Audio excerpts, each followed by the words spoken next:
3 advices for the one who would like to start Tahitian dance. First, bear with me, I had a big red pimple here that took all my eye. It's getting better now. So please don't mind my little red eye. When you're starting Tahitian dance, my first counsel is to start at your own pace and do not try to go at any other person's pace, because everyone is different and everyone start at different ages.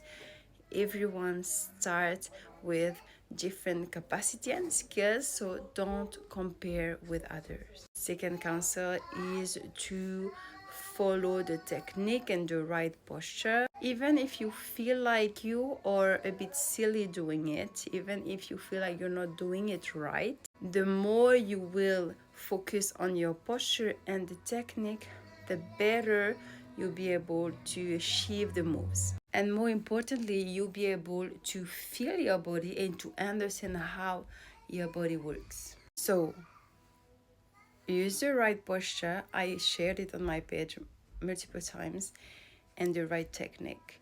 No matter how it looks, try again until your body gets used to that move and you'll be able to do it properly. And third advice, please don't take it too seriously. Tahitian dance is, yes, a cultural dance that we respect, but it's also to celebrate happiness and life. So have fun doing it, try your best, and don't think about it too seriously. Just enjoy the music, try to follow the music, and do it as do your best, and you'll be fine. I really hope it helped. So today I am sharing